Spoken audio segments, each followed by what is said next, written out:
YouTube channel C5 ਤੇ ਸਮੂਹ ਦਰਸ਼ਕਾਂ ਦਾ ਅਤਿੰਦਰਪਾਲ ਸਿੰਘ ਸਵਾਗਤ ਕਰਦਾ। ਜੀ ਆਇਆਂ ਨੂੰ। ਵਾਹਿਗੁਰੂ ਜੀ ਕਾ ਖਾਲਸਾ, ਵਾਹਿਗੁਰੂ ਜੀ ਕੀ ਫਤਿਹ।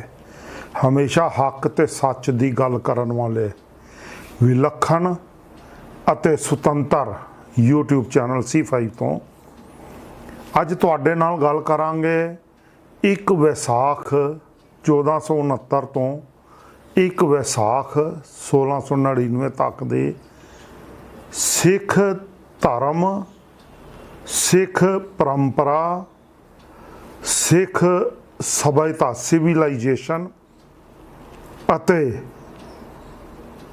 ਸਿੱਖ ਸੰਕਲਪ ਦੇ ਕ੍ਰਮਗਤ ਵਿਕਾਸ ਦੀ ਇਹ ਗੱਲ ਤੁਹਾਡੇ ਨਾਲ ਕੱਲ ਵੀ ਕੀਤੀ ਜਾਵੇਗੀ।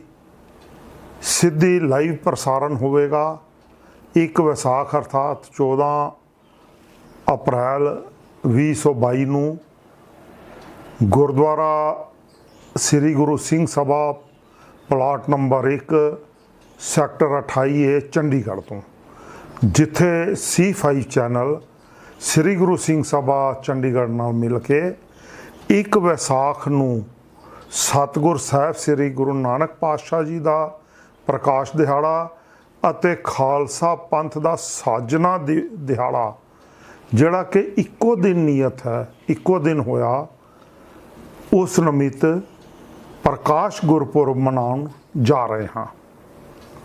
ਤੇ ਕੱਲ ਫਿਰ ਤੁਹਾਡੇ ਨਾਲ ਲਾਈਵ ਇਹ ਗੱਲਾਂ ਕਰਾਂਗੇ। ਪਰ ਕਿਉਂਕਿ ਬਹੁਤ ਸਾਰੇ ਮੈਨੂੰ ਟੈਲੀਫੋਨ ਆਏ ਹਨ, ਉਹਨਾਂ ਵਿੱਚੋਂ ਬਹੁਤ ਸਾਰੀਆਂ ਨੌਜਵਾਨ ਸਭਾਵਾਂ ਦੇ ਵੀ ਟੈਲੀਫੋਨ ਆਏ ਹਨ ਜਿਹੜੇ ਡਰੇ ਹੋਏ ਹਨ, ਜਿਨ੍ਹਾਂ ਨੂੰ ਡਰਾਇਆ ਗਿਆ ਹੈ ਕਿ ਨਹੀਂ ਇਹ ਗੱਲਾਂ ਗਲਤ ਹੋ ਰਹੀਆਂ ਨੇ, ਅਤਿੰਦਰਪਾਲ ਸਿੰਘ ਸਭ ਕੁਝ ਗਲਤ ਕਰ ਰਿਹਾ, ਇੰਝ ਹੋ ਰਿਹਾ, ਉਂਝ ਹੋ ਰਿਹਾ, ਬਹੁਤ ਕੁਝ ਗਲਤ ਫਹਿਮੀਆਂ ਪੈਦਾ ਕੀਤੀਆਂ ਗਈਆਂ ਨੇ। ਇਸ ਲਈ ਅੱਜ ਇੱਕ ਦਿਨ ਪਹਿਲਾਂ ਇਹ ਵੀਡੀਓ ਉਹਨਾਂ ਗਲਤ ਫਹਿਮੀਆਂ ਨੂੰ ਕਲੀਅਰ ਕਰਨ ਲਈ ਤੇ ਸੰਗਤਾਂ ਨੂੰ ਆਧਾਰ ਦੇਣ ਲਈ ਦਾਸ ਆਪ ਜੀ ਤੱਕ ਪਹੁੰਚਾ ਰਿਹਾ ਹੈ। ਅੱਜ ਇਹ ਪਹਿਲਾ ਦਿਨ ਨਹੀਂ ਹੈ। ਅਸੀਂ ਪਿਛਲੇ ਸਾਲ ਵੀ ਰਾਜੋਆਣਾ ਵਿਖੇ 1 ਵਿਸਾਖ ਨੂੰ ਸਤਿਗੁਰੂ ਸਾਹਿਬ ਸ੍ਰੀ ਗੁਰੂ ਨਾਨਕ ਪਾਤਸ਼ਾਹ ਜੀ ਦਾ ਪ੍ਰਕਾਸ਼ ਦਿਹਾੜਾ ਅਤੇ ਖਾਲਸੇ ਦਾ ਸਾਜਨਾ ਦਿਹਾੜਾ ਸਾਂਝੇ ਤੌਰ ਤੇ ਬਣਾਇਆ ਸੀ। ਉਦੋਂ ਵੀ ਸੰਗਤਾਂ ਹੁਮ ਹੁਮਾ ਕੇ ਗੁਰਦੁਆਰਾ ਸਾਹਿਬ ਪਹੁੰਚੀਆਂ ਸਨ, ਜਿਹੜੇ ਕਿ ਰਾਜੋਆਣਾ ਸਾਹਿਬ ਦੀ ਸੰਗਤ ਦੇ ਸਹਿਯੋਗ ਨਾਲ ਬਣਾਇਆ ਗਿਆ ਸੀ। ਐਤਕੀ ਅਸੀਂ ਚੰਡੀਗੜ੍ਹ ਨੂੰ ਚੁਣਿਆ। ਹਰ ਸਾਲ ਹੈ ਅੱਡੋ ਅੱਡ ਸ਼ਹਿਰਾਂ ਵਿੱਚ ਅਸੀਂ ਬਣਾਉਣ ਦਾ ਆਪਣੇ ਤੌਰ ਤੇ ਪ੍ਰਣ ਲਿਆ, ਜਿਵੇਂ ਅਕਾਲ ਪੁਰਖ ਗੁਰੂ ਨਾਨਕ ਪਾਤਸ਼ਾਹ ਜੀ ਦਾ ਨਾਨਕਸ਼ਾਹੀ ਨਜ਼ਰੀਆ ਜਿਵੇਂ ਸਾਡੇ ਤੋਂ ਕੰਮ ਕਰਵਾਏਗਾ ਅਸੀਂ ਕਰਦੇ ਰਹਾਂਗੇ। ਆਓ ਇਸ ਚੀਜ਼ ਨੂੰ ਪਰਖੀਏ ਕਿ ਸਤਿਗੁਰੂ ਨਾਨਕ ਪਾਤਸ਼ਾਹ ਜੀ ਦਾ ਪ੍ਰਕਾਸ਼ ਦਿਹਾੜਾ ਕੱਤਕ ਵਿੱਚ ਸੀ ਕਿ ਵਿਸਾਖ ਵਿੱਚ ਸੀ, ਕੱਤਕ ਦੀ ਪੂਰਨਮਾਸ਼ੀ ਨੂੰ ਸੀ ਕਿ 1 ਵਿਸਾਖ ਨੂੰ ਸੀ। ਇਸ ਨਿਮਿਤ ਖਾਲਸਾ ਪੰਥ ਵਿੱਚ ਪਿਛਲੇ 250 ਸਾਲਾਂ ਤੋਂ, ਜ਼ਿਆਦਾ ਨਹੀਂ, ਪਿਛਲੇ 500 ਸਾਲਾਂ ਤੋਂ ਨਹੀਂ, ਪਿਛਲੇ 250 ਸਾਲਾਂ ਤੋਂ 2 ਦੁਬਿਧਾਵਾਂ ਪੈਦਾ ਕਰ ਦਿੱਤੀਆਂ ਗਈਆਂ।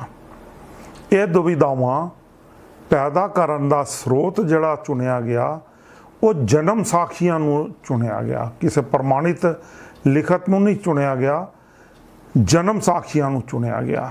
ਆਓ ਇਸ ਤੇ ਥੋੜੀ ਜਿਹੀ ਸੰਖੇਪ ਵਿੱਚ ਪਰ ਗੰਭੀਰ ਚਰਚਾ ਕਰ ਲਈਏ। ਇੱਕ ਪੱਖ ਅਜਿਹਾ ਹੈ ਜਿਹੜਾ ਗੁਰੂ ਨਾਨਕ ਪਾਤਸ਼ਾਹ ਜੀ ਦਾ ਪ੍ਰਕਾਸ਼ ਪੁਰਬ ਕੱਤਕ ਦੀ ਪੂਰਨਮਾਸ਼ੀ ਨੂੰ ਮੰਨਦਾ, ਜਿਨ੍ਹਾਂ ਦੇ ਪਾਸ ਮੂਲ ਆਧਾਰ ਸਰੋਤ ਜਿਹੜਾ ਹੈ ਉਹ ਹੈ ਭਾਈ ਬਾਲਾ ਜੀ ਵਾਲੀ ਜਨਮ ਸਾਖੀ। ਹੁਣ ਭਾਈ ਬਾਲਾ ਜੀ ਵਾਲੀ ਜਨਮ ਸਾਖੀ ਦੇ ਸੰਬੰਧ ਵਿੱਚ ਮੇਰੀਆਂ 2 ਵੀਡੀਓ ਇਸੇ ਸਾਈਟ ਤੇ C5 ਚੈਨਲ ਤੇ ਪਈਆਂ ਹਨ। ਪਲੇ ਲਿਸਟ ਵਿੱਚ ਜਾਇਆ ਜੇ, ਗੁਰੂ ਨਾਨਕ ਪਾਤਸ਼ਾਹ ਜੀ ਲਿਖੇ ਦੇ ਸੰਬੰਧ ਵਿੱਚ ਪਲੇ ਲਿਸਟ ਹੈ, ਉਸ ਨੂੰ ਖੋਲ੍ਹਿਆ ਜੇ। ਉਸ ਵਿੱਚ ਵੀਡੀਓ ਹੈ ਗੁਰੂ ਨਾਨਕ ਪਾਤਸ਼ਾਹ ਜੀ ਨਾਲ ਕੱਤਕ, ਬਾਲਾ ਅਤੇ ਦੇਵ ਕਿੰਨੇ ਮੱਥਿਆ, ਇਹ ਵੀਡੀਓ ਦਾ ਸਿਰਨਾਮਾ ਹੈ। ਇਸ ਦਾ ਇੱਕ ਭਾਗ ਵੀ ਹੈ, ਇਸ ਦਾ ਦੂਸਰਾ ਭਾਗ ਫਿਰ ਜਿਹੜੇ ਸਵਾਲ ਉੱਠੇ ਸਨ ਉਹਨਾਂ ਦਾ ਜਵਾਬ ਦਿੱਤਾ। ਇਸ ਦਾ ਤੀਸਰਾ ਭਾਗ ਵੀ ਹੈਗਾ।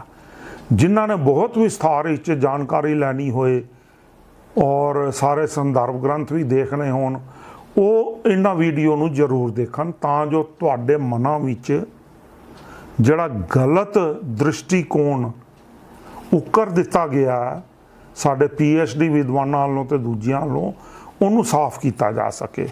ਤੇ ਕੱਤਕ ਵਿੱਚ ਮੰਨਣ ਵਾਲਿਆਂ ਦਾ ਜਿਹੜਾ ਆਧਾਰ ਹੈ ਉਹ ਭਾਈ ਬਾਲਾ ਜੀ ਵਾਲੀ ਜਨਮ ਸਾਖੀ ਦਾ ਹੈ। ਹੁਣ ਭਾਈ ਬਾਲਾ ਜੀ ਵਾਲੀ ਜਨਮ ਸਾਖੀ ਇੱਕ ਝੂਠੀ ਜਨਮ ਸਾਖੀ ਹੈ ਜਿਸ ਦਾ ਆਧਾਰ ਹੀ ਝੂਠ ਤੇ ਹੈ। ਇਹ ਹੰਦਾਲੀਆਂ ਦੇ ਵੇਲੇ ਲਿਖੀ ਗਈ।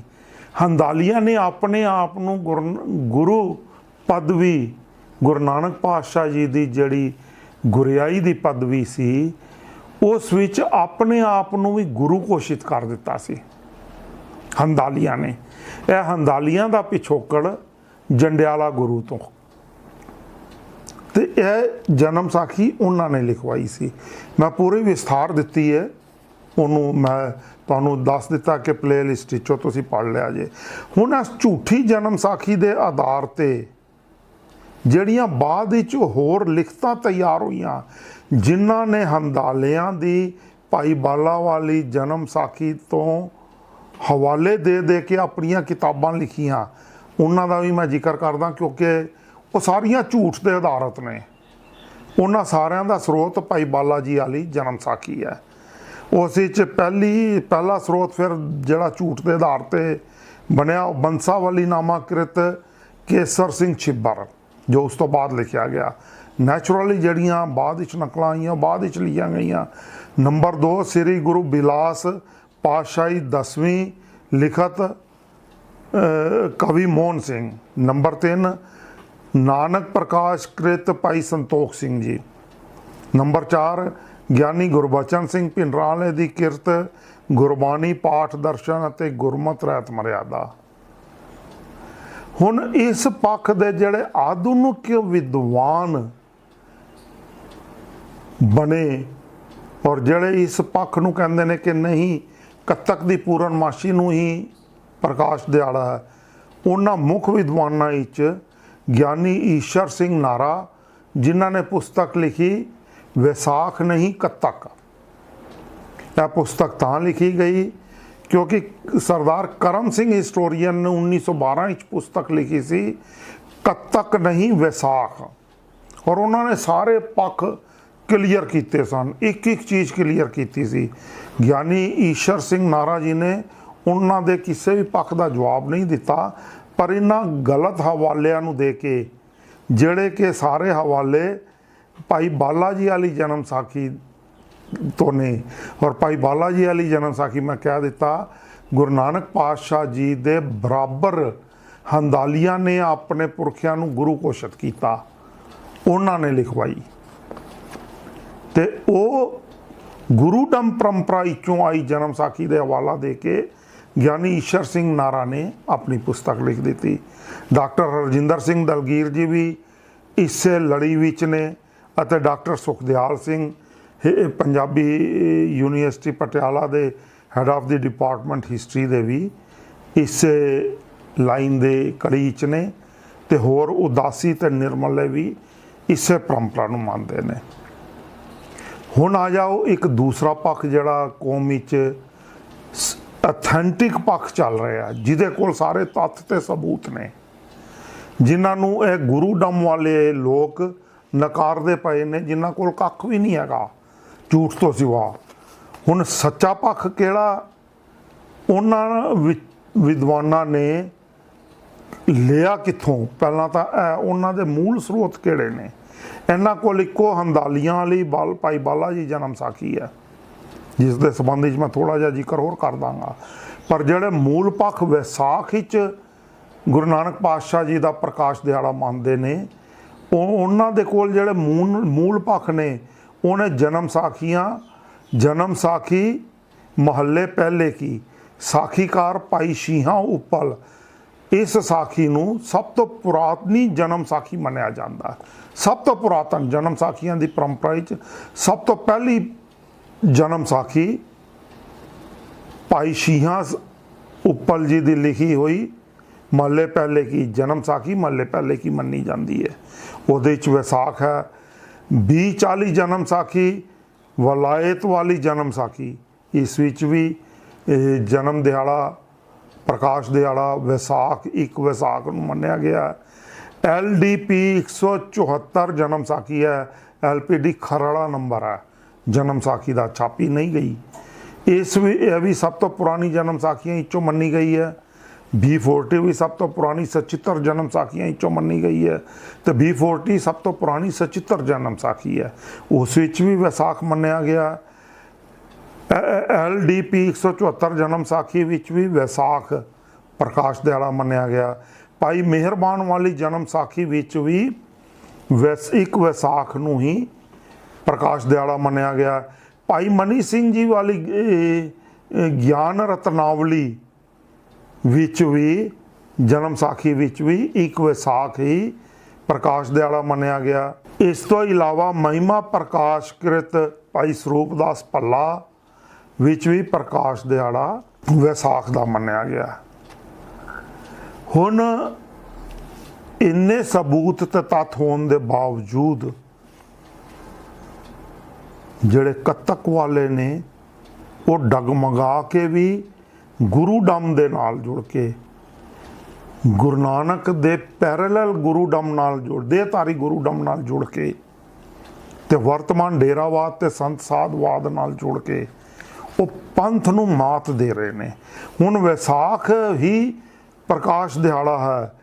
इस दे प्रमुख इतिहासकार किहड़े ने जिन्हां ने पूरी कोख कीती, पूरा इतिहास वांचिया? उन्हां विचों डॉक्टर ट्रंप, मैकालिफ, सरदार करम सिंह जी हिस्टोरीअन, भाई कान सिंह जी नाभा, प्रोफैसर साहिब सिंह जी, डॉक्टर गंडा सिंह जी, प्रिंसीपल सतबीर सिंह जी, भाई वीर सिंह जी, प्रोफैसर हरीराम गुप्ता, सरदार Khushwant Singh, doctor Kirpal Singh, doctor Ratan Singh Jaggi, professor संत सिंह पदम ਅਤੇ सिख इतिहास के लेखक प्रोफैसर करतार सिंह MA।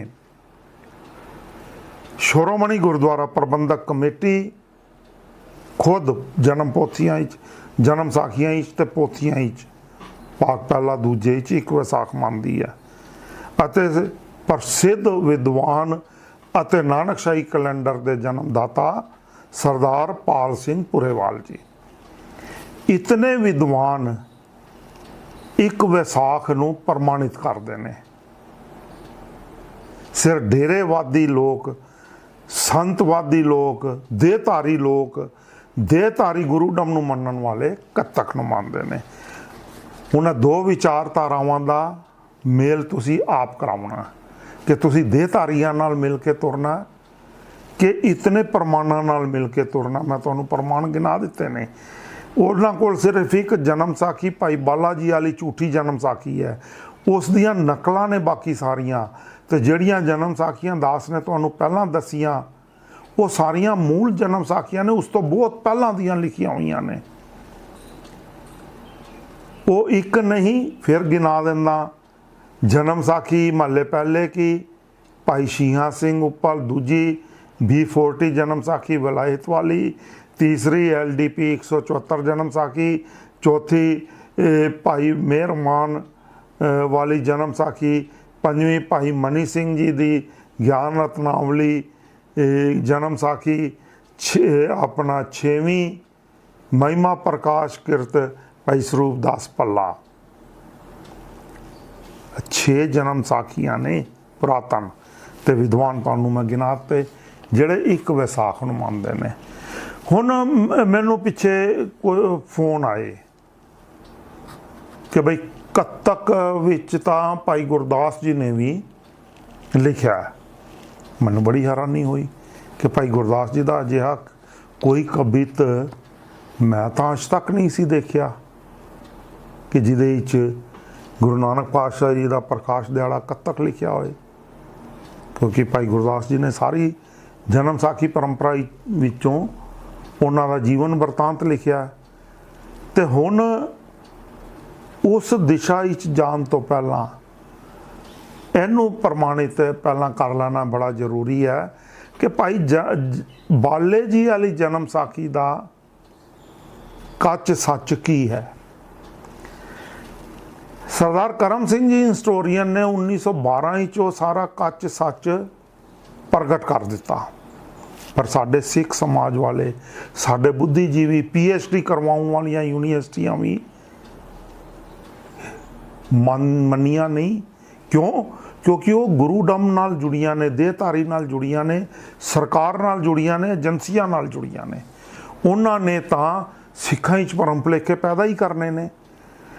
ਭਾਈ ਬਾਲੇ ਜੀ ਵਾਲੀ ਜਨਮ ਸਾਖੀ ਦੇ ਸੰਬੰਧ ਵਿੱਚ ਪ੍ਰਚਾਰਿਆ ਗਿਆ, ਝੂਠ ਪ੍ਰਚਾਰਿਆ ਗਿਆ ਕਿ ਉਹ ਗੁਰੂ ਅੰਗਦ ਪਾਤਸ਼ਾਹ ਜੀ ਨੇ ਖੁਦ ਲਿਖਵਾਈ ਅਤੇ ਪਹਿਲੇ ਮੋਖੇ ਖੱਤਰੀ ਨੇ ਲਿਖੀ।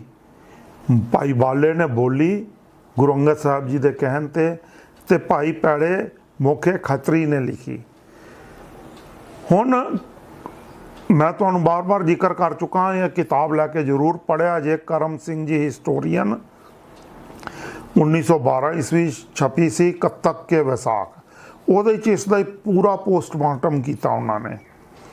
ਹੁਣ ਇਸ ਬਾਲੇ ਵਾਲੀ ਜਨਮ ਸਾਖੀ ਦੇ ਅੰਦਰਲੇ ਤੱਥ ਦਾ ਮੁਤਾਲਿਆ ਕਰਦੇ ਹੋਏ ਕਰਮ ਸਿੰਘ ਜੀ ਹਿਸਟੋਰੀਅਨ ਨੇ ਲਿਖਿਆ ਕਿ ਗੁਰੂ ਅੰਗਦ ਸਾਹਿਬ ਜੀ ਦੀ ਨਿਗਰਾਨੀ ਹੇਠ ਬਿਲਕੁਲ ਨਹੀਂ ਲਿਖੀ ਗਈ, ਕਿਉਂਕਿ ਪਹਿਲੀ ਹੀ ਸਾਖੀ ਦੇ ਸ਼ੁਰੂ ਵਿੱਚ ਇਹ ਜਨਮ ਸਾਖੀ ਲਿਖਣ ਦੀ ਮਿਤੀ ਸੰਮਤ 1582 ਮਿਤੀ ਵਿਸਾਖ ਸੁਦੀ 5 ਲਿਖੀ ਹੈ। ਸਾਖੀ ਦੇ ਵਿੱਚ ਹੀ ਲਿਖਿਆ ਬਾਈ ਬਾਲੇ ਜੀ ਵਾਲੀ 'ਚ, ਜਦੋਂ ਕਿ ਬਾਬਾ ਲਹਿਣਾ ਜੀ, ਗੁਰੂ ਅੰਗਦ ਪਾਤਸ਼ਾਹ ਜੀ ਗੁਰੂ ਨਾਨਕ ਸਾਹਿਬ ਜੀ ਨਾਲ ਪਹਿਲੀ ਵਾਰ ਮਿਲਣੀ 1599 ਵਿੱਚ ਹੁੰਦੀ ਹੈ। 7 ਸਾਲ ਪਹਿਲਾਂ ਫਿਰ ਗੁਰੂ ਅੰਗਦ ਪਾਤਸ਼ਾਹ ਜੀ ਨੇ ਸਾਖੀ ਕਿਵੇਂ ਲਿਖਵਾ ਦਿੱਤੀ ਜੀ? ਝੂਠ ਸਾਬਤ ਪ੍ਰਮਾਣਿਤ ਹੋ ਗਿਆ ਨਾ। ਫਿਰ ਇਤਨਾ ਹੀ ਨਹੀਂ, ਸੰਮਤ 1596 ਵਿੱਚ ਗੁਰੂ ਅੰਗਦ ਪਾਤਸ਼ਾਹ ਜੀ ਗੁਰਗੱਦੀ ਤੇ ਬਿਰਾਜਮਾਨ ਹੁੰਦੇ ਹਨ ਤੇ 14 ਸਾਲ ਪਹਿਲਾਂ ਉਹਨਾਂ ਨੇ ਸਾਖੀ ਕਿਵੇਂ ਲਿਖਵਾ ਦਿੱਤੀ? ਕਿਉਂਕਿ ਸਾਖੀਕਾਰ ਦੇ ਅਨੁਸਾਰ ਜੋ ਮਿਤੀ ਸਾਖੀਕਾਰ ਨੇ ਮੂਲ ਸਾਖੀ 'ਚ ਦਿੱਤੀ ਹੈ, ਇਸ ਦਾ ਵੀ ਸੱਚ-ਕੱਚ ਮੈਂ ਤੁਹਾਡੇ ਸਾਹਮਣੇ ਪ੍ਰਗਟ ਕਰਾਂਗਾ। ਸੰਮਤ 1582 ਲਿਖਿਆ, ਸੁਦੀ ਵਿਸਾਖ ਸੁਦੀ 5 ਨੂੰ ਸਾਖੀ ਲਿਖੀ ਗਈ ਤੇ 14 ਸਾਲ ਬਾਅਦ, ਉਹ 14 ਸਾਲ ਤੋਂ ਵੀ ਜ਼ਿਆਦਾ ਸਮਾਂ ਬਾਅਦ ਉਹ ਪ੍ਰਗਟ ਕਰਦਾ, ਸਾਖੀ ਦੇ ਅੰਦਰ ਹੀ ਲਿਖਦਾ ਕਿ ਮੈਂ ਗੁਰੂ ਅੰਗਦ ਪਾਤਸ਼ਾਹ ਜੀ ਨੂੰ ਮਿਲਣ ਗਿਆ। ਹੁਣ ਝੂਠਾ ਕਿੱਥੋਂ ਸਾਬਤ ਹੋ ਜਾਂਦਾ? ਉਹ ਸਾਖੀ 'ਚ ਲਿਖ ਰਿਹਾ ਕਿ ਜਦੋਂ ਮੈਂ ਗੁਰੂ ਅੰਗਦ ਪਾਤਸ਼ਾਹ ਜੀ ਨੂੰ ਮਿਲਣ ਗਿਆ ਤੇ ਗੁਰੂ ਅੰਗਦ ਪਾਤਸ਼ਾਹ ਜੀ ਨੂੰ ਮੱਥਾ ਟੇਕਿਆ ਤਾਂ ਉਹਨਾਂ ਨੇ ਮੇਰੇ ਤੋਂ ਪੁੱਛਿਆ, ਕੀ ਪੁੱਛਿਆ? ਭਾਈ ਸਿੱਖਾ ਕਿੱਥੋਂ ਆਇਓ, ਕਿਉਂ ਕਰ ਆਉਣਾ ਹੋਇਆ ਹੈ, ਕੌਣ ਹੁੰਦੇ ਹੋ? ਤਾਂ ਬਾਲੇ ਸੰਧੂ ਹੱਥ ਜੋੜ ਕਰ ਅਰਦਾਸ ਕੀਤੀ, ਜੀ ਗੁਰੂ ਜੀ ਜਟੇਟਾ ਹਾਂ, ਗੋਤ ਸੰਧੂ ਹੈ, ਨਾਮ ਬਾਲਾ ਹੈ, ਵਤਨ ਜਨਮ ਰਾਏ ਪੋਈ ਕੀ ਤਲਵੰਡੀ ਹੈ, ਮੈਂ ਗੁਰੂ ਕੇ ਦਰਸ਼ਨ ਨੂੰ ਆਇਆ ਹਾਂ। ਹੁਣ ਤੁਸੀਂ ਦੱਸੋ ਕਿ ਜੇ ਗੁਰੂ ਅੰਗਦ ਪਾਤਸ਼ਾਹ ਜੀ ਗੁਰੂ ਨਾਨਕ ਪਾਤਸ਼ਾਹ ਜੀ ਦੀ ਸੰਗਤ ਕਰਦੇ ਰਹੇ ਤਾਂ ਕਿ ਉਹ ਜੇ ਭਾਈ ਬਾਲਾ ਗੁਰੂ ਨਾਨਕ ਪਾਤਸ਼ਾਹ ਜੀ ਨਾਲ ਸੀ, ਜਿਵੇਂ ਕਿ ਝੂਠੇ ਹਿਸਟੋਰੀਅਨ ਲਿਖਦੇ ਨੇ, ਕਥਾਵਾਚਕ ਵੀ ਕਹਿੰਦੇ ਨੇ, ਗੁਰੂਡਮ ਨਾਲ ਸੰਬੰਧਿਤ ਲੋਕ ਵੀ ਪ੍ਰਚਾਰਦੇ ਨੇ, ਤੇ ਫਿਰ ਕੀ ਗੁਰੂ ਅੰਗਦ ਪਾਤਸ਼ਾਹ ਜੀ ਬਾਲੇ ਨੂੰ ਜਾਣਦੇ ਹੀ ਨਹੀਂ ਸੀ? ਉਹਨਾਂ ਦੇਖਿਆ ਹੀ ਨਹੀਂ ਸੀ? 100% ਝੂਠ। ਖੁਦ ਸਾਖੀਕਾਰ ਆਪਣੀ ਸਾਖੀ ਵਿੱਚ ਹੀ ਪ੍ਰਮਾਣਿਤ ਕਰ ਦਿੰਦਾ ਕਿ ਬਈ ਮੈਂ ਝੂਠਾ। ਹੁਣ ਇਹ ਸਾਖੀ ਨੂੰ ਛਾਪਣ ਵਾਲੇ ਭਾਈ ਜੀਵਨ ਸਿੰਘ ਚਤਰ ਸਿੰਘ, ਇਸ ਸਾਖੀ ਨੂੰ ਛਾਪਣ ਵਾਲੇ ਪ੍ਰਕਾਸ਼ਕ ਭਾਈ ਚਤਰ ਸਿੰਘ ਜੀਵਨ ਸਿੰਘ, ਉਹਨਾਂ ਨੇ 39 ਵਾਰ ਇਹ ਸਾਖੀ ਛਾਪੀ ਹੈ। ਹਰ ਐਡੀਸ਼ਨ ਵਿੱਚ ਉਹ ਚੇਂਜ ਕਰ ਦਿੰਦੇ ਨੇ, ਜਿਵੇਂ ਜਿਵੇਂ ਉਹਨਾਂ ਦੇ ਉੱਤੇ ਇਹ ਸਾਖੀ ਨੂੰ ਲੈ ਕੇ ਸਵਾਲ ਕੀਤੇ ਜਾਂਦੇ ਨੇ, ਉਵੇਂ ਉਵੇਂ ਉਹ ਮਿਤੀਆਂ ਚੇਂਜ ਕਰੀ ਜਾ ਰਹੇ ਨੇ। ਮੇਰੇ ਕੋਲ ਉਹਨਾਂ ਦੇ ਐਡੀਸ਼ਨ ਪਏ ਨੇ, ਸਾਰਿਆਂ ਐਡੀਸ਼ਨਾਂ ਦੇ ਤੱਥ ਤੇ ਸਬੂਤ ਮੈਂ ਤੁਹਾਨੂੰ ਨਹੀਂ ਦੇ ਸਕਦਾ, ਪਰ ਮੈਂ ਤੁਹਾਨੂੰ ਹੁਣ ਕੁਝ ਦੱਸ ਦਿੰਦਾ ਕਿ ਜਿਹੜੀ ਸਾਖੀ ਉਹਨਾਂ ਨੇ ਪਹਿਲੀ ਵਾਰੀ ਹੱਥ ਲਿਖਤ ਛਾਪੇ ਤੋਂ ਛਾਪੀ, ਲਾਹੌਰ ਤੋਂ ਛਪੀ ਸੰਮਤ 1883, ਦੂਸਰੀ ਵਾਰੀ ਛਪੀ 1886 'ਚ। ਉਸ ਵਿੱਚ ਉਹਨਾਂ ਨੇ ਸਾਖੀ ਲਿਖਣ ਦੀ ਮਿਤੀ ਜਿਹੜੀ ਮੈਂ ਤੁਹਾਨੂੰ ਦੱਸੀ 1582 ਆਪਣਾ ਵਿਸਾਖ ਸੁਦੀ 5 ਲਿਖੀ ਹੈ ਸਾਖੀਕਾਰ ਵੱਲੋਂ। ਜਦੋਂ ਸਵਾਲ ਉੱਠਣੇ ਸ਼ੁਰੂ ਹੋ ਗਏ ਕਿ ਬਈ ਗੁਰੂ ਅੰਗਦ ਪਾਤਸ਼ਾਹ ਜੀ ਤਾਂ ਗੁਰੂ ਸਾਹਿਬ ਨਾਲ ਮਿਲੇ ਹੀ ਬਾਅਦ ਵਿੱਚ ਨੇ, ਤੇ ਉਹਨਾਂ ਨੇ ਫਿਰ ਯਕਦਮ, ਝੂਠ ਹੈ ਨਾ, ਹਰ ਚੀਜ਼ ਝੂਠੀ ਹੈ, ਉਹਨਾਂ ਨੇ ਆਪਣੀਆਂ ਪਹਿਲਾਂ ਦੀਆਂ ਜਿਲਦਾਂ ਦੀ ਤਾਰੀਖ ਬਦਲ ਕੇ ਫਿਰ ਸਾਖੀ ਲਿਖਣ ਦੀ ਤਿਥ ਕਰ ਦਿੱਤੀ 1599, 7 ਸਾਲ ਬਾਅਦ ਦੀ ਹੋ ਗਈ। ਉਸ ਤੋਂ ਬਾਅਦ ਫਿਰ ਉਹਨਾਂ ਨੂੰ ਸਵਾਲ ਹੋਏ ਕਿ ਉਦੋਂ ਤੱਕ ਗੁਰੂ ਪਾਤਸ਼ਾਹ ਜੀ ਹਲੇ ਗੁਰਿਆਈ ਤੇ ਹੀ ਨਹੀਂ ਸੀ ਬੈਠੇ, ਤੇ ਫਿਰ ਗੁਰੂ ਅੰਗਦ ਪਾਤਸ਼ਾਹ ਜੀ ਨੇ ਕਿਵੇਂ ਬਾਲੇ ਨੂੰ ਹੁਕਮ ਕੀਤਾ ਤੇ ਭਾਈ ਮੋਖੇ ਸੇ ਤੋਂ ਸਾਖੀ ਲਿਖਵਾਈ। ਫਿਰ ਉਹ ਇਸ ਦਾ ਜਵਾਬ ਨਹੀਂ ਦੇ ਸਕੇ, ਤੇ ਫਿਰ ਉਹਨਾਂ ਨੇ ਕਰ ਦਿੱਤਾ ਸੰਮਤ 1592। ਫਿਰ ਕਿਉਂ ਕੀਤਾ ਗਿਆ? ਕਿਉਂਕਿ ਗੁਰਗੱਦੀ ਤੇ ਬਿਰਾਜਮਾਨ 1596 ਚ ਹੋਏ। ਉਹਨਾਂ ਦਾ ਫਿਰ ਝੂਠ ਰਹਿ ਗਿਆ, 4 ਸਾਲ ਦਾ ਫਿਰ ਫਰਕ ਰਹਿ ਗਿਆ।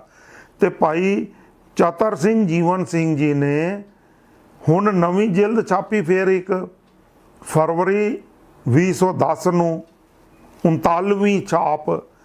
ਉਹਦੇ ਵਿੱਚ ਪੰਨਾ ਨੰਬਰ 7 ਤੇ ਜਨਮ ਸਾਖੀ ਲਿਖਣ ਦੀ ਸੰਮਤ ਕਰ ਦਿੱਤੀ 1597। ਇਹ ਜੇ ਭਾਈ ਬਾਲੇ ਵਾਲੀ ਜਨਮ ਸਾਖੀ, ਜਿਸ ਦੇ ਆਧਾਰ ਤੇ ਸਾਰਾ ਗੁਰੂਟਮ, ਸੰਤਵਾਦ, ਦੇਹਧਾਰੀਵਾਦ, ਸਾਰੀਆਂ ਸਾਡੀਆਂ ਯੂਨੀਵਰਸਿਟੀਆਂ ਤੇ ਸਾਡੇ ਵਿਦਵਾਨ ਜਿਨ੍ਹਾਂ ਨੂੰ ਤੁਸੀਂ ਮਹਾਨ ਪ੍ਰਕਾਂਡ ਹਿਸਟੋਰੀਅਨ ਮੰਨਦੇ ਹੋ, ਉਹ ਸਾਰੇ ਚੱਲਦੇ ਪਏ ਨੇ ਇਸੇ ਜਨਮ ਸਾਖੀ ਦੇ ਝੂਠ ਦੇ ਆਧਾਰ ਤੇ।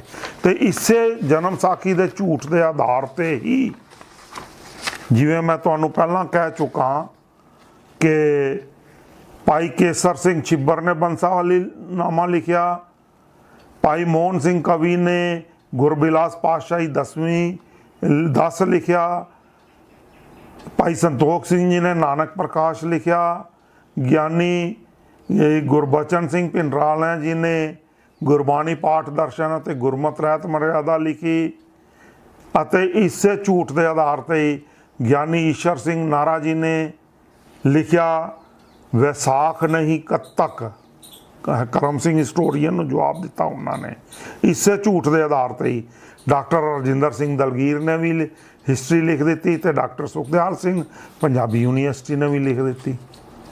ਇਹ ਜੇ ਇਸ ਝੂਠ ਦਾ ਸੱਚ ਤੇ ਕੱਚ ਜਿਹੜਾ ਪੂਰੀ ਤਰ੍ਹਾਂ ਪ੍ਰਮਾਣਿਤ ਹੈ, ਔਰ ਇਹ ਉਹ ਬੰਦੇ ਨੇ ਜਿਹੜੇ ਸਾਡੇ ਨੌਜਵਾਨਾਂ ਨੂੰ PhD ਕਰਵਾ ਰਹੇ ਨੇ, PhD ਕਰਵਾਉਂਦੇ ਨੇ।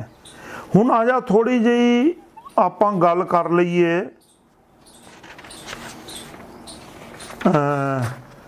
ਭਾਈ ਗੁਰਦਾਸ ਜੀ ਦੇ ਕਵਿਤ ਦੇ ਸੰਬੰਧ ਵਿੱਚ ਵੀ, ਕਿਉਂਕਿ ਉਹ ਗੱਲ ਬਹੁਤ ਜ਼ਿਆਦਾ ਪ੍ਰਚਾਰੀ ਜਾ ਰਹੀ ਹੈ। ਉਸ ਦਾ ਤੱਥ ਤੇ ਸੱਚ ਤੇ ਕੱਚ ਬੜਾ ਸਪਸ਼ਟ ਹੈ, ਕਿਉਂਕਿ ਇਸ ਗੱਲ ਨੂੰ ਪ੍ਰਚਾਰਨ ਵਾਲੇ ਜਿਹੜੇ ਮੁੱਖ ਹਨ ਉਹ ਗਿਆਨੀ ਈਸ਼ਰ ਸਿੰਘ ਨਾਰਾ ਜੀ ਹਨ। ਉਹਨਾਂ ਨੇ ਕਿਹਾ, ਔਰ ਉਹਨਾਂ ਦੀ ਇਸੇ ਚੀਜ਼ ਨੂੰ ਅੱਗੇ ਜਿਹੜੇ ਗੁਰੂਡਮ, ਦੇਹਧਾਰੀਡਮ ਅਤੇ ਸੰਤਵਾਦ ਨੂੰ ਪ੍ਰਚਾਰਦੇ ਨੇ, ਝੂਠ ਨੂੰ ਤੇ ਏਜੰਸੀਆਂ ਰਾਹੀਂ ਸਿੱਖ ਕੌਮ ਵਿੱਚ ਦੁਬਿਧਾਵਾਂ ਖੜੀਆਂ ਕਰਦੇ ਨੇ, ਉਹ ਸਾਰੇ ਲੋਕਾਂ ਨੇ ਇਹ ਪ੍ਰਚਾਰਿਆ ਕਿ ਭਾਈ ਗੁਰਦਾਸ ਜੀ ਦੇ ਕਵਿਤ ਨੰਬਰ 345, 46, 47 ਵਿੱਚ ਗੁਰੂ ਨਾਨਕ ਸਾਹਿਬ ਜੀ ਦਾ ਜਨਮ ਕੱਤਕ ਦੀ ਪੂਰਨਮਾਸ਼ੀ ਸਿੱਧ ਕੀਤਾ ਗਿਆ ਹੈ। ਹੁਣ ਇਸ ਸੰਬੰਧ ਵਿੱਚ ਇਤਨਾ ਕੁਫਰ ਤੋਲਿਆ ਗਿਆ। ਹੁਣ ਆਓ ਮੈਂ ਤੁਹਾਨੂੰ ਜਿਹੜੇ ਕਵਿਤ ਵਿੱਚ ਨੂੰ ਲੈ ਕੇ ਕਹਿੰਦੇ ਨੇ ਉਹ ਕਵਿਤ ਪਹਿਲਾਂ ਤੁਹਾਨੂੰ ਸੁਣਾਵਾਂ ਤੇ ਉਹਦੇ ਅਰਥ ਵੀ ਸੁਣਾਵਾਂ। ਉਹ ਲਿਖਿਆ ਭਾਈ ਗੁਰਦਾਸ ਜੀ ਦੇ ਕਵਿਤ ਵਿੱਚ, ਕਾਰਤਕ ਮਾਸ ਰੁੱਤ ਸਰਦ ਪੂਰਨਮਾਸੀ, 8 ਜਾਮ 60 ਘਰੀ ਆਜ ਤੇਰੀ ਬਾਰੀ ਹੈ। अवसर अभीच बहु नायक की नायिका होए, रूप गुण जोबन सिंगार अधिकारी है।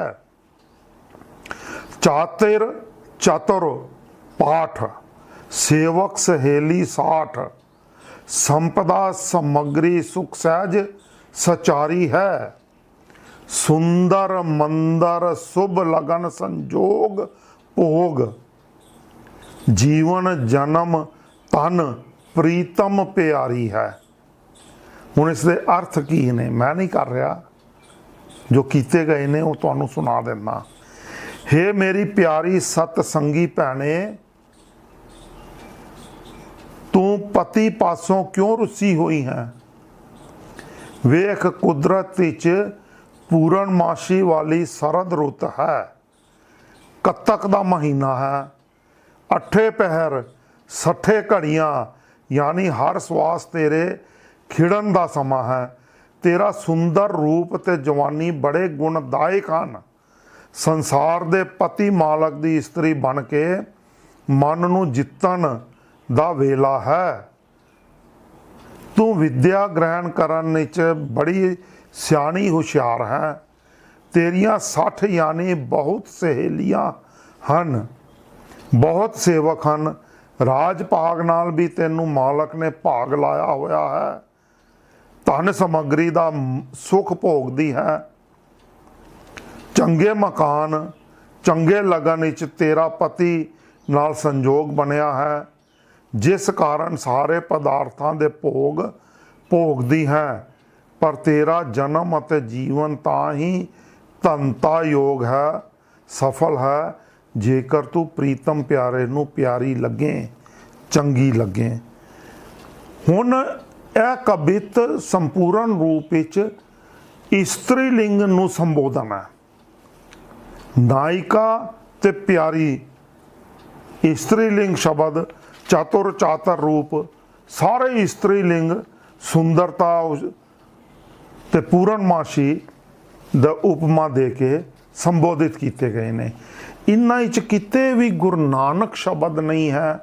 तो गुरु नानक पातशाह जी का प्रकाश दिहाड़े का कविता यह नहीं लिखा, जिसनूं जान बुझ के गुरबाणी नूं तोड़ मरोड़ के जिवें पेश किया जाता, उवें कविता नूं तोड़ मरोड़ के पेश किया गया।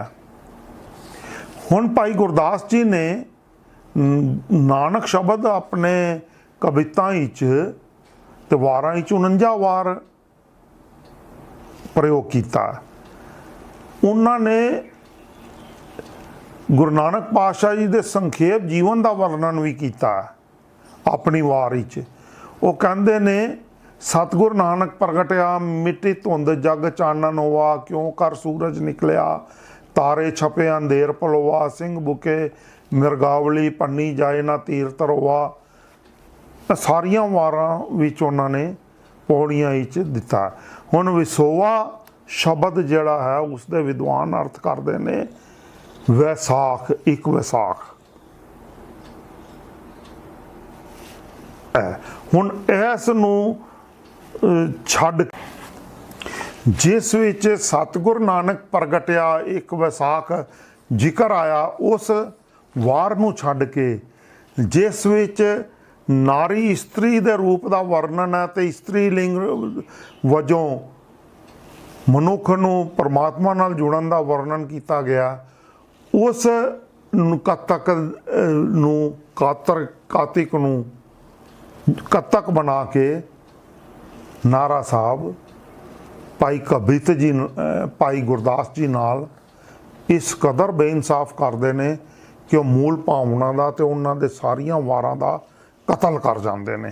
ਤੇ ਸਾਡੇ ਸਿੱਖ ਜਿਹੜੇ ਪੜ੍ਹਦੇ ਨਹੀਂ ਨੇ ਉਹ ਚੁੱਕ ਕੇ ਵਾਰਾਂ ਅਤੇ ਕਵਿਤਾਂ ਦੇ ਅਰਥ ਨਹੀਂ ਪੜ੍ਹਨਗੇ, ਫਰੋਲਣਗੇ ਨਹੀਂ। ਉਹ ਫਟ ਸੌਖਾ ਕੰਮ ਹੈ, ਅਤਿੰਦਰਪਾਲ ਸਿੰਘ ਨੂੰ ਫੋਨ ਖੜਕਾ ਦਿਓ ਤੇ ਸਭ ਦਾ ਫੋਨ ਸੁਣ ਲੈਂਦਾ, ਸਭ ਨੂੰ ਜਵਾਬ ਦੇਣਾ ਸ਼ੁਰੂ ਕਰ ਦਿੰਦਾ। ਉਹ ਸੌਖੇ ਜਿਹੇ ਪੱਖ ਤੇ ਆ ਜਾਂਦੇ ਨੇ, ਪਰ ਉਹ ਮੇਰਾ ਕੰਮ ਬਹੁਤ ਵਧਾ ਦਿੰਦੇ ਨੇ। ਮੈਂ ਦਿਨ ਵਿੱਚ ਕਈ ਵਾਰ ਤੁਹਾਨੂੰ ਬੇਨਤੀ ਕੀਤੀ ਹੈ 16 ਤੋਂ 18 ਘੰਟੇ ਕੰਮ ਕਰਦਾ। ਬਹੁਤ ਔਖਾ ਹੁੰਦਾ ਸਾਰਿਆਂ ਦੇ ਜਵਾਬ ਦੇਣੇ, ਤੇ ਥੋੜ੍ਹੀ ਜਿਹੀ ਮਿਹਨਤ ਆਪ ਵੀ ਕਰ ਲਿਆ ਕਰੋ। ਭਾਈ ਗੁਰਦਾਸ ਜੀ ਦੀਆਂ ਵਾਰਾਂ ਅਰਥਾਂ ਸਮੇਤ ਮਿਲਦੀਆਂ ਨੇ, ਨੈੱਟ ਤੇ ਪਈਆਂ ਨੇ। ਨੌਜਵਾਨ ਹੋ ਤੁਸੀਂ, ਸਮਾਰਟਫੋਨ ਦਾ ਉਂਝ ਇੰਨਾ ਇਸਤੇਮਾਲ ਕਰਦੇ ਹੋ, ਬੈਸਦੇ ਹੋ, ਥੋੜ੍ਹਾ ਜਿਹਾ ਗੁਰਬਾਣੀ ਨਮਿਤ ਵੀ ਇਹਨੂੰ ਵਰਤ ਲਿਆ ਕਰੋ। ਰਟਨ ਨਮਿਤ ਨਾ, ਤੋਤਾ ਰਟਨ ਨਾ ਕਰਿਆ ਕਰੋ।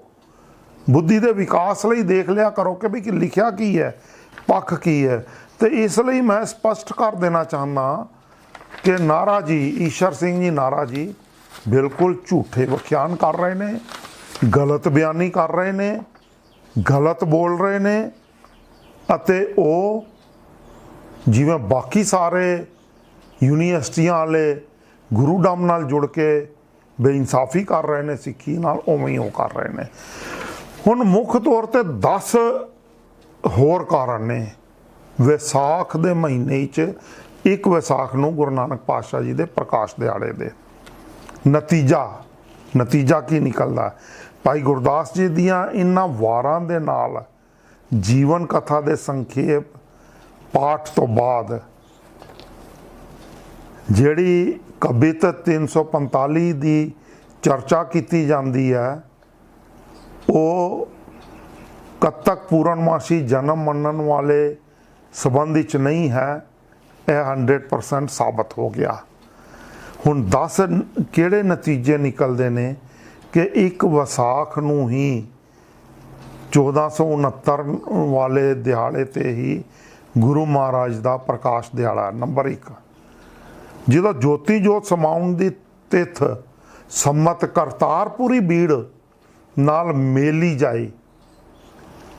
ਤੇ ਉਸ ਤੋਂ ਨੰਬਰ 2, ਉਸ ਤੋਂ ਉਹਨਾਂ ਗੁਰੂ ਨਾਨਕ ਪਾਤਸ਼ਾਹ ਜੀ ਦੀ ਕੁੱਲ ਆਯੂ ਜਿਹੜੀ ਸਾਰੇ ਮੰਨਦੇ ਨੇ, ਹਰ ਹਿਸਟੋਰੀਅਨ ਜਿਹੜੇ ਜਨਮ ਕੱਤਕ ਦਾ ਵੀ ਮੰਨਦੇ ਨੇ ਨਾ, ਉਹ ਵੀ ਕੁੱਲ ਆਯੂ ਹੈ ਮੰਨਦੇ ਨੇ 70 ਸਾਲ 5 ਮਹੀਨੇ 7 ਦਿਨ, ਜਿਹੜੀ ਕਿ ਫਿਰ ਕੱਤਕ ਦੇ ਹਿਸਾਬ ਨਾਲ ਨਹੀਂ ਬਣਦੀ, ਉਹ ਅਤੇ ਝੂਠੇ ਸਾਬਤ ਹੋ ਜਾਂਦੇ ਨੇ।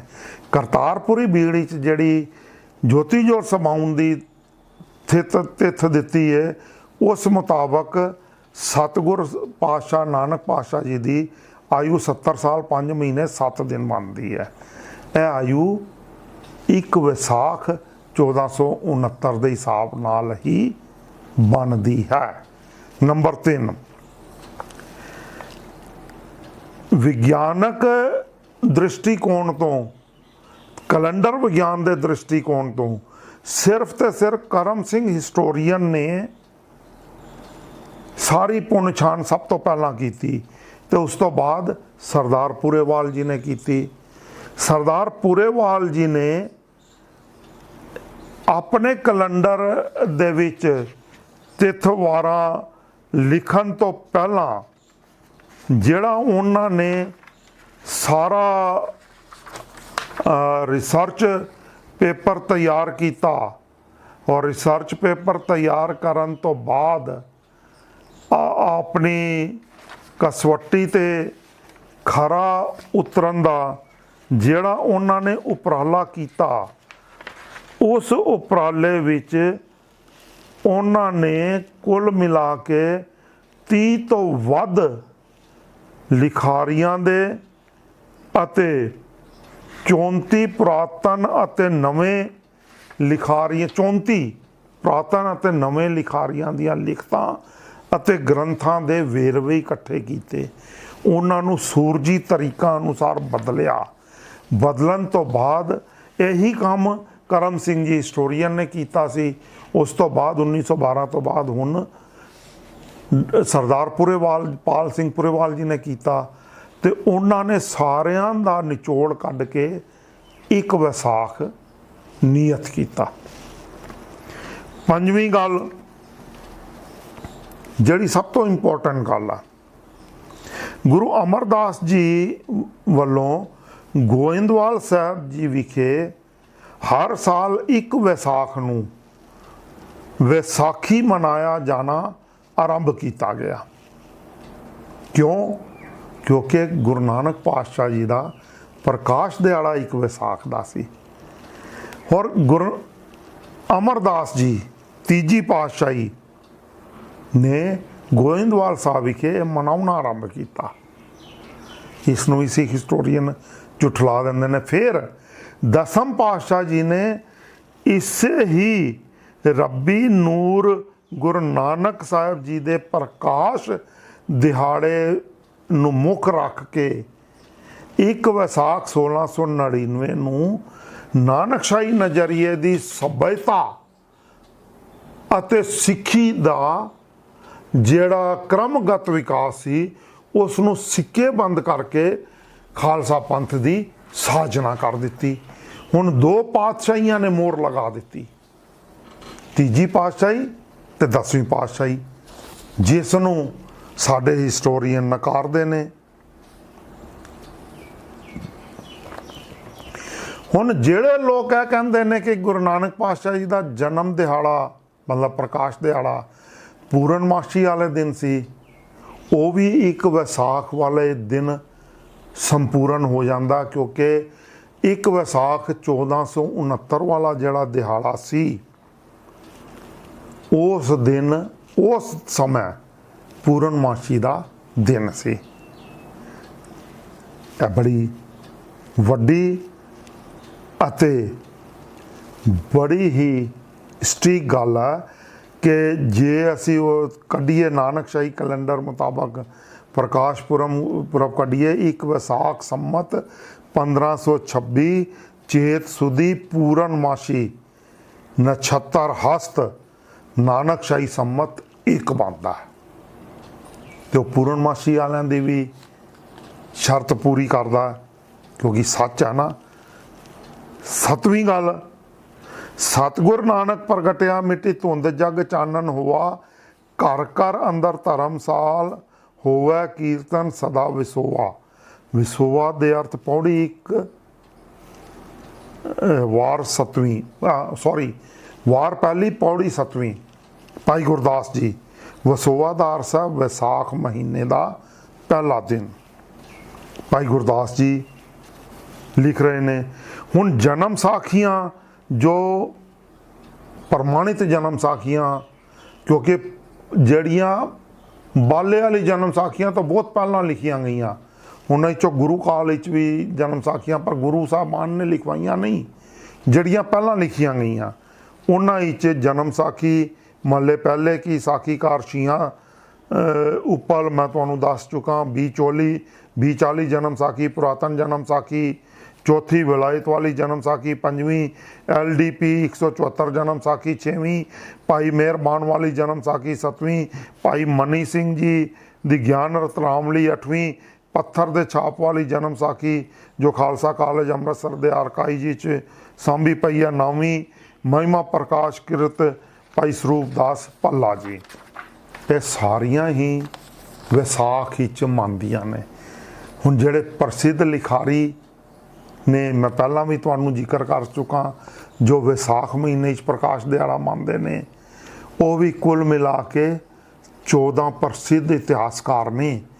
ਮੈਂ ਜਿਨ੍ਹਾਂ ਦਾ ਨਾਂ ਤੁਹਾਨੂੰ ਪਹਿਲਾਂ ਗਿਣਾ ਚੁੱਕਾ, ਵੀਡੀਓ ਦੇ ਆਰੰਭ ਵਿੱਚ ਸੁਣ ਲਿਆ ਜੇ, ਮੈਂ ਫਿਰ ਇਹਨਾਂ ਨੂੰ ਰਿਪੀਟ ਨਾ ਕਰਾਂ। ਹੁਣ ਅਗਲੀ ਜਿਹੜੀ ਮੁੱਖ ਗੱਲ ਆ ਉਹ ਹੈ ਜੇ ਕਿ ਮੈਕਾਲਫ ਨੇ ਲਿਖਿਆ ਕਿ ਨਨਕਾਣਾ ਸਾਹਿਬ ਵਿਖੇ, ਇਸ ਗੱਲ ਤੇ ਗੌਰ ਕਰਿਆ ਜੇ, ਮੈਕਾਲਫ ਨੇ ਲਿਖਿਆ ਕਿ ਨਨਕਾਣਾ ਸਾਹਿਬ ਵਿਖੇ ਸਨ 1816 ਤੱਕ ਗੁਰੂ ਨਾਨਕ ਪਾਤਸ਼ਾਹ ਜੀ ਦਾ ਪ੍ਰਕਾਸ਼ ਪੁਰਬ 1 ਵਿਸਾਖ ਨੂੰ ਹੀ ਮਨਾਇਆ ਜਾਂਦਾ ਸੀ। 1816 ਤੱਕ। ਉਸ ਤੋਂ ਬਾਅਦ ਸਾਰੀਆਂ ਗੜਬੜਾਂ ਕੀਤੀਆਂ ਗਈਆਂ ਜੇ, ਗੱਲ ਨੂੰ ਸਮਝ ਲਿਆ ਜੇ। ਖਾਲਸਾ ਰਾਜ ਸਮੇਂ ਵੀ ਗੁਰੂ ਨਾਨਕ ਪਾਤਸ਼ਾਹ ਜੀ ਦਾ ਪ੍ਰਕਾਸ਼ ਦਿਹਾੜਾ ਪ੍ਰਮਾਣ ਜੇ ਮੈਕਾਲਫ ਦੀ ਹਿਸਟਰੀ ਸਨ 1816 ਵਿੱਚ ਜਿਹੜੀ ਲਿਖੀ ਗਈ ਉਹਨੇ ਜੋ ਕਿਹਾ ਉਹ 1816 ਦਾ ਹਵਾਲਾ ਦਿੰਦਾ ਹੈ ਕਿ ਨਨਕਾਣਾ ਸਾਹਿਬ ਵਿੱਚ ਵੀ ਪ੍ਰਕਾਸ਼ ਦਿਹਾੜਾ ਵਿਸਾਖੀ ਵਾਲੇ ਦਿਨ ਹੀ ਮਨਾਇਆ ਜਾਂਦਾ ਸੀ।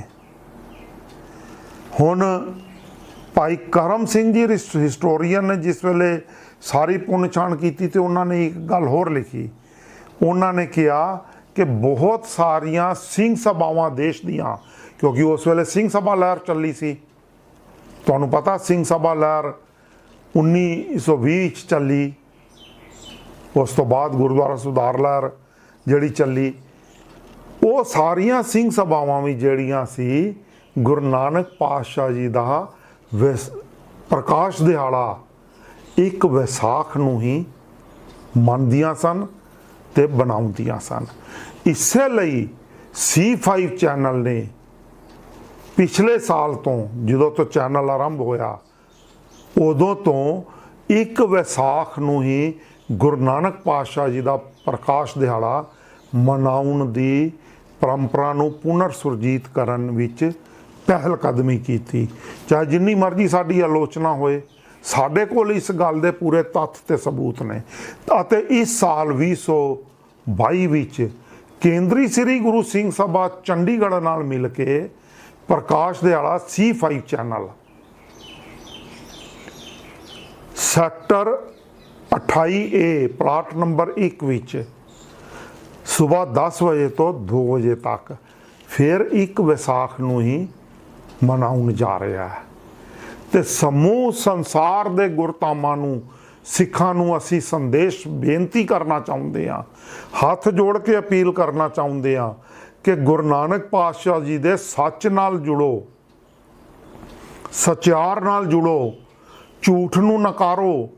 ਇੱਕ ਵਿਸਾਖ 1469 ਤੋਂ ਜਿਹੜੀ ਸਿੱਖੀ ਦਾ ਆਰੰਭ ਹੋਇਆ, ਉਹ ਸਿੱਖੀ ਦਾ ਕ੍ਰਮਗਤ ਵਿਕਾਸ ਸਿੱਕੇਬੰਦ ਮੋਹਰਬੰਦ ਖਾਲਸਾ ਪੰਥ ਦੇ ਸਾਜਨਾ ਦਿਵਸ ਇੱਕ ਵਿਸਾਖ 1699 ਨੂੰ ਕਰ ਦਿੱਤਾ ਗਿਆ। ਤੇ ਗੁਰੂ ਅਮਰਦਾਸ ਜੀ ਤੀਜੀ ਪਾਤਸ਼ਾਹੀ ਜੀ ਨੇ ਇਹ ਵਿਸਾਖ, ਇੱਕ ਵਿਸਾਖ ਪ੍ਰਕਾਸ਼ ਦਿਹਾੜਾ ਗੋਇੰਦਵਾਲ ਸਾਹਿਬ ਵੀ ਮਨਾਉਣਾ ਆਰੰਭ ਕੀਤਾ, ਜਿਸੇ ਕਰਕੇ 10ਵੀਂ ਪਾਤਸ਼ਾਹੀ ਜੀ ਨੇ ਉਸੇ ਪਰੰਪਰਾ ਦੇ ਅਧੀਨ ਇੱਕ ਵਿਸਾਖ ਨੂੰ ਕ੍ਰਮਗਤ ਵਿਕਾਸ ਕਰਦੇ ਹੋਏ ਸਿੱਖ ਸਭਿਅਤਾ ਦਾ, ਨਾਨਕਸ਼ਾਹੀ ਨਜ਼ਰੀਏ ਦਾ, ਨਾਨਕਸ਼ਾਹੀ ਪਰੰਪਰਾ ਦਾ, ਨਾਨਕਸ਼ਾਹੀ ਪ੍ਰਣਾਲੀ ਦਾ ਸਿੱਕੇਬੰਦ ਮੋਹਰਬੰਦ ਵਿਕਾਸ ਕਰਦੇ ਹੋਏ ਇੱਕ ਵਿਸਾਖ 1699 ਨੂੰ ਹਰ ਚੀਜ਼ ਸਿੱਕੇਬੰਦ ਤੇ ਮੋਹਰਬੰਦ ਕਰ ਦਿੱਤੀ। ਇਹਨਾਂ ਗੁਰ ਹੁਕਮਾਂ ਤੇ ਕਿੰਤੂ ਪ੍ਰੰਤੂ ਕਰਨ ਵਾਲਾ ਵਿਅਕਤੀ ਸਿੱਖ ਨਹੀਂ ਹੋ ਸਕਦਾ, ਚਾਹੇ ਜਿੰਨਾ ਮਰਜ਼ੀ ਵੱਡਾ ਹੋਵੇ, ਚਾਹੇ ਜਿਹੜਾ ਮਰਜ਼ੀ PhD ਕਰਨ ਵਾਲਾ ਹੋਏ, ਕਰਵਾਉਣ ਵਾਲੇ ਹੋਣ, ਚਾਹੇ ਜਿਹੜੇ ਮਰਜ਼ੀ ਗੁਰੂ ਡੰਮ ਹੋਣ, ਚਾਹੇ ਜਿਹੜੀਆਂ ਮਰਜ਼ੀ ਟਕਸਾਲਾਂ ਹੋਣ, ਚਾਹੇ ਜਿਹੜੇ ਮਰਜ਼ੀ ਲੋਕ ਹੋਣ, ਉਹਨਾਂ ਨੂੰ ਸਾਨੂੰ ਨਕਾਰਨਾ ਹੀ ਪੈਣਾ, ਕਿਉਂਕਿ ਗੁਰੂ ਨਾਲ ਜੁੜਨਾ ਪੈਣਾ। ਤੇ ਆਓ ਇੱਕ ਵਿਸਾਖ ਜਿਹੜਾ ਅੰਗਰੇਜ਼ੀ ਤਰੀਕ ਮੁਤਾਬਕ ਨਾਨਕਸ਼ਾਹੀ ਕੈਲੰਡਰ ਵਿੱਚ 14 ਅਪ੍ਰੈਲ ਪੱਕਾ ਨਿਯਤ ਕਰ ਦਿੱਤਾ ਗਿਆ, ਗੁਰੂ ਨਾਨਕ ਪਾਤਸ਼ਾਹ ਜੀ ਦਾ ਪ੍ਰਕਾਸ਼ ਦਿਹਾੜਾ ਵੀ ਅਤੇ ਖਾਲਸੇ ਦਾ ਸਾਜਨਾ ਦਿਵਸ ਵੀ, ਕਿਉਂਕਿ ਤੀਜੀ ਪਾਤਸ਼ਾਹੀ ਗੁਰੂ ਅਮਰਦਾਸ ਜੀ ਨੇ ਗੋਇੰਦਵਾਲ ਸਾਹਿਬ ਵਿੱਚ ਵੀ ਇਸ ਤੇ ਮੋਹਰ ਲਾਈ ਸੀ ਤੇ ਦਸਮ ਪਾਤਸ਼ਾਹੀ ਨੇ ਤਖਤ ਸ੍ਰੀ ਕੇਸਗੜ੍ਹ ਸਾਹਿਬ ਤੇ ਮੋਹਰ ਲਾਈ ਸੀ। ਉਸੇ ਪਰੰਪਰਾ ਨੂੰ ਅੱਗੇ ਵਧਾਈਏ ਤੇ ਸਿੱਖੀ ਨਾਲ ਜੁੜੀਏ, ਸੱਚ ਨਾਲ ਜੁੜੀਏ। ਇਸ ਵੀਡੀਓ ਨੂੰ ਵੱਧ ਤੋਂ ਵੱਧ ਸ਼ੇਅਰ ਕਰਨ ਦੀ ਆਪ ਸਾਰਿਆਂ ਅੱਗੇ ਹੱਥ ਜੋੜ ਕੇ ਬੇਨਤੀ ਕਰਦਾ, ਤਾਂ ਜੋ ਸਿੱਖ ਨੌਜਵਾਨਾਂ ਨੂੰ, ਆਉਣ ਵਾਲੀਆਂ ਪੀੜ੍ਹੀਆਂ ਨੂੰ, ਤੇ ਜਿਹੜੇ ਸਾਡੀ ਪੀੜ੍ਹੀ ਦੇ ਵੀ ਲੋਕ ਝੂਠ ਵਿੱਚ ਗਲਤਾਨ ਹੋਏ ਨੇ, ਉਹ ਲਾਹ ਲੈ ਸਕਣ, ਝੂਠ ਦਾ ਸਾਥ ਛੱਡ ਕੇ ਸੱਚ ਨਾਲ ਜੁੜ ਸਕਣ। ਵੱਧ ਤੋਂ ਵੱਧ ਸ਼ੇਅਰ ਕਰਿਆ ਜੇ, ਲਾਈਕ ਕਰਿਆ ਜੇ, ਕਮੈਂਟਸ ਦਿਆ ਜੇ। ਜਿਨ੍ਹਾਂ ਨੇ ਅੱਜ ਤੱਕ ਸੱਚ ਨੂੰ ਪ੍ਰਮੋਟ ਕਰਨ ਵਾਸਤੇ ਆਪਣੇ YouTube ਚੈਨਲ C5 ਨੂੰ ਸਬਸਕ੍ਰਾਈਬ ਨਹੀਂ ਕੀਤਾ, ਉਹਨਾਂ ਸਾਰਿਆਂ ਨੂੰ ਬੇਨਤੀ ਹੈ YouTube ਚੈਨਲ C5 ਨੂੰ ਸਬਸਕ੍ਰਾਈਬ ਜ਼ਰੂਰ ਕਰਿਆ ਜੇ ਅਤੇ ਬੈਲ ਦਾ ਬਟਨ ਦਬਾਉਣਾ ਨਾ ਭੁੱਲਿਆ ਜੇ, ਤਾਂ ਜੋ ਹਰ ਵਾਰੀ ਸੱਚ ਦਾ ਹੋਕਾ ਦੇਣ ਵਾਲਾ ਨੋਟੀਫਿਕੇਸ਼ਨ ਤੁਹਾਨੂੰ ਯਾਦ ਕਰਾ ਸਕੇ ਕਿ ਇਹ ਨਵੀਂ ਵੀਡੀਓ ਚੜ੍ਹ ਗਈ ਹੈ। ਆਪਣੇ ਅਤਿੰਦਰਪਾਲ ਸਿੰਘ ਨੂੰ ਆਸੀਸ ਵੀ ਦਿਆ ਜੇ, ਅਰਦਾਸ ਵੀ ਕਰਿਆ ਜੇ, ਕਿਉਂਕਿ ਦੁਸ਼ਮਣ ਬਹੁਤ ਨੇ, ਇਹ ਇਕੱਲੀ ਜਾਨ ਹੈ। ਤੁਹਾਡੇ ਸਾਰਿਆਂ ਦੇ ਆਸ਼ੀਰਵਾਦ ਅਤੇ ਅਰਦਾਸਾਂ ਸਦਕਾ ਪ੍ਰਾਣਵਾਨ ਹੈ। ਆਪਣੀ ਅਸੀਸ ਬਣਾਈ ਰੱਖਿਆ ਜੇ, ਅਰਦਾਸ ਜ਼ਰੂਰ ਕਰਿਆ ਜੇ। ਆਪਣੇ